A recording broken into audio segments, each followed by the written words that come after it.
শিব চতুর্দশী উপলক্ষে ঐতিহ্যবাহী ভুবন তীর্থ মেলা শুরু হচ্ছে আগামীকাল মঙ্গলবার। প্রতি বছরের ন্যায় আমরাঘাট মতিনগর ভুবন পাহাড়ে অনুষ্ঠিত হবে ভুবন তীর্থ মেলা। মঙ্গলবার থেকে শুরু হওয়া এই ভুবন তীর্থ মেলা চলবে 3 দিন ব্যাপী। ভুবন মেলার প্রস্তুতি খতিয়ে দেখতে আজ সোমবার জেলা প্রশাসন সহ বিভিন্ন বিভাগের কর্মকর্তারা পৌঁছান পাহাড়ে। আজ থেকে ভুবন পাহাড়ে পুণ্যার্থীদের আগমন শুরু হয়ে গিয়েছে। মেলা উপলক্ষে স্থানে স্থানে পসরা সাজিয়ে বসেছেন ক্ষুদ্র ব্যবসায়ীরা। এছাড়াও বিভিন্ন স্বেচ্ছাসেবী সংগঠন পুণ্যার্থীদের সেবা দানের জন্য এগিয়ে এসেছেন।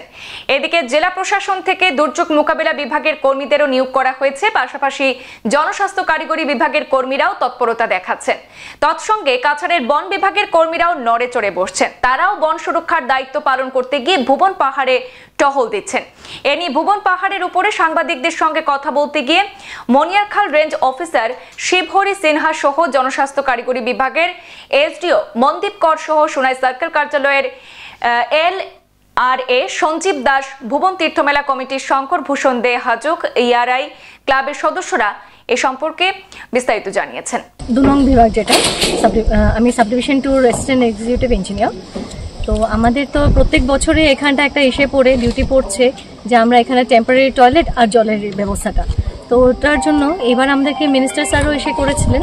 তো সেই সাথে আমরা পুরো রাস্তাটাই এই কৃষ্ণপুরের দিকেই হোক আর মতিনগরের দিকেই হোক, দুদিকেই আমরা টেম্পোরারি টয়লেটের ব্যবস্থা করে দিয়েছি। পুরুষ এবং মহিলা দুটোই আলাদা আলাদা করে দেওয়া আছে, প্রত্যেকটার এগেনস্টে সাইনেজও দেওয়া আছে। আর জলের তো টেম্পোরারি সে ব্যবস্থা করা হয়েছে, কেন কি এত উপরে তো জল ওঠানো যায় না। তো এমনিতে আমরা কেমিক্যালস যা যা লাগে পিউরিফিকেশনের জন্য সেগুলো দেওয়া হয়েছে। আর নিচে আমাদের ট্যাঙ্কার থাকবে, এটা আমরা মিউনিসিপ্যালিটি থেকে রিকোয়েস্ট করে ট্যাঙ্কার একটা আনানো হয়েছে। তো আমাদের যেগুলো স্কিম আছে, আশেপাশে যেগুলো স্কিম আছে সেগুলো ফুললি লোডেড থাকবে পুরো 3 দিন, 25, 26, 27। ওই ট্যাঙ্কার দিয়ে যেরকম আমাদের পুলিশ পার্সোনাল হোক বা হেলথের যারা আছে ওদের যে ক্যাম্পগুলো বসেছে ওখানে নিচে, ওখানে সব জায়গাতে জলটা দেওয়া হবে। প্লাস যেরকমভাবে আরও অনেক তো কমার্শিয়াল অনেক সেগুলো বসেছে, দোকানও বসেছে। তো সেই সব সাথেই মানে এরকম ক্যাম্প যেগুলো আছে নিচে যেগুলো আছে সবগুলোতে জলের ব্যবস্থাটা করা হয়েছে।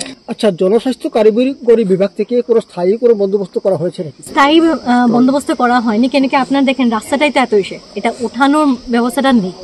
তো আগামীতে আমরা একটা এসে করছি, যেহেতু এখন রাস্তাটা বনছে, তো আমরা একটা এসে করছি, একটা দিয়ে রাখবো। তারপর ওটা কতটুকু সফল হয়, কেন কি যেহেতু জিনিস উঠানো মেটেরিয়ালস ওঠানোটা প্রবলেম, ক্যারেজে প্রচন্ড এসে চলে যাবে।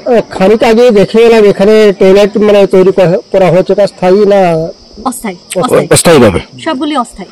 আপনার এখানে দেখবেন বেশ অনেকগুলো করা আছে, দেখতে তো মনে হচ্ছে স্থায়ী। না না না, সবগুলি অস্থায়ী করা আছে। আর স্থায়ী নিচে আছে, নিচে এটা আমরা অনেক আগে CMSC যেটা আমাদের ইশাদাই কমিউনিটি কমপ্লেক্স যেটা থাকে ওরকম ভাবে একটা করা হয়েছে। তো 2 দিন থেকে আপনার 2 দিন অবধি আপনার যে ডিপার্টমেন্ট যেটা সেই ডিপার্টমেন্টের সব তৎপর হিসাবে থাকবেন কি? হ্যাঁ, 3 দিন 25, 26, 27 তৎপর হিসাবে থাকবেন। আচ্ছা ম্যাডাম, আরেকটা আমি কথা আপনাকে জিজ্ঞেস করছি, জনস্বাস্থ্য কারিগরি বিভাগ মানে স্বাস্থ্যের সাথে সম্পর্কিত, তো চিকিৎসা বিভাগ নিয়ে আপনি কি কোনো কিছু বলবেন নাকি? না, চিকিৎসা বিভাগ তো পুরো আলাদা। আমরা জনস্বাস্থ্য কারিগরি বিভাগ হলো আমরা খালি জল আর শৌচালয় এই দুটো নিয়ে আমাদের এসে। আচ্ছা, হ্যাঁ, বাকি তো যেটা আছে ওটা হেলথ ডিপার্টমেন্ট আছে। ওরা আমি ভুবন পাহাড়ের মেম্বার কমিটিতে আছি, ভুবন পাহাড় কমিটিতে আছি। আমার একটা বিশেষ অনুরোধ হাত জোর করে বলছি ভুবন পাহাড় তরফ থেকে আর ভুবন পাহাড় কমিটির তরফ থেকে বলছি যে আপনারা মোমবাতি ধূপকাঠি কখনোই মন্দিরের ভিতরে জ্বালাবেন না। সব দিকে বোর্ড লাগানো থাকবে, আর আপনারা জ্বালাবেন না ধূপকাঠি মোমবাতি কখনো না। প্লাস্টিক বোতল এইগুলা বর্জন করবেন। আর আপনারা বাইরে লক্ষ্মীর ভাণ্ডারের সামনে যে মোমবাতি ধূপকাঠি জ্বালানো হয় সেইটাও বন্ধ। এবার এখানে অনেকের পুণ্যার্থীদের বহুত কষ্ট হয়, তাই আমি আপনাদেরকে অনুরোধ জানাচ্ছি যেন আপনারা এই জিনিসটা মেনটেন করবেন। আচ্ছা, একটা কথা আছে দাদা। না, এটা মন্দিরে বর্জন হবে। মন্দিরে বর্জন হবে। মন্দিরের ভিতরে আমরা ঢুকতে দেব না। প্লাস্টিক বোতল নিয়ে মন্দিরের ভিতরে কেউ ঢুকতে পারবে না। বেলপাতা থেকে অনেক বেশি পড়ে প্লাস্টিক বোতল। আমরা জাবলা পরিষ্কার করি, তো সব পরিষ্কার প্লাস্টিক বোতল না, ক্যারি ব্যাগ সব বাবার মাথায় ফেলে দেয়। বাবার মাথায় মোমবাতি আমরা পরিষ্কার করতে লাগে। হ্যাঁ, আমরাই পরিষ্কার করি। ধন্যবাদ। আচ্ছা দাদা, এবার স্বেচ্ছাসেবী কতজন? স্বেচ্ছাসেবী তো মোটামুটি ধরুন 200 খানিক। আছে আমাদের আচ্ছা জানি স্বেচ্ছাসেবক। পুলিশ প্রশাসনের পক্ষ থেকে পুলিশ প্রশাসন থেকে এবার মোটামুটি ধরে রাখুন আপনার 150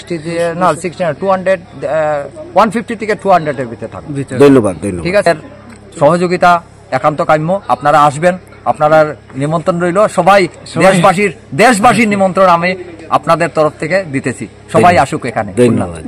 আমাদের সোনাই সার্কুল অফিস থেকে আমরা যারা এখানে এসছি, আমরা প্রতি বছর এসে থাকি আমাদের সোনাই সার্কুল অফিসের পক্ষ থেকে। এবার আমরা এসছি যাতে কোনো ধরনের কোনো অসুবিধা না হয় সেদিকে আমাদের ডিডিএম এর স্টাফরা আমাদের সঙ্গে আছে, ডিডিএম অফিসার আমাদের সঙ্গে আছে, পিএইচই, পিডব্লিউডি, প্রত্যেক ডিপার্টমেন্টকে এবার ইনক্লুড করা হয়েছে। সবাই এখানে এসছে, সবার সঙ্গে আমরা সহযোগিতা করে যাতে আমাদের এই মন্দিরে, এই অনুষ্ঠানে, এই উৎসবে যাতে কোনো ধরনের অসুবিধা না হয় সেদিকে আমরা সতর্ক থাকব এবং প্রত্যেক ডিপার্টমেন্টকে আমরা সতর্ক করে দিয়েছি। আমাদের ডিসি মহোদয় উনি প্রতি ডিপার্টমেন্টকে ইনফরমেশন দিয়েছেন এবং আমাদেরকে অ্যাডভান্স পাঠিয়ে দিয়েছেন এখানে সতর্কতা অবলম্বন করে অনুষ্ঠানকে সুন্দর, সার্থক এবং সাফল্যমণ্ডিত করে তোলার জন্য। আমাদের কিছু স্টাফ এখনো এসে পৌঁছতে পারেনি, কিন্তু ওনারা আসবেন। আজকেও মানে সব ডিপার্টমেন্টের মানুষগুলা এসে যাবে। পিএইচসি তো বোধহয় এসে গেছে, আর আমরা তো এসে গেছি। আমরা সবসময় এখানে থাকবো। আর ডিডিএম এর আমাদের ফিল্ড অফিসার বিপ্রজিৎ পাল চৌধুরী, উনিও এই মতো এসে পৌঁছে গেছেন, উনিও আসবেন। সংবাদ এই পর্যন্তই। ফিরছি পরবর্তী অন্যান্য আপডেট নিয়ে। ধন্যবাদ।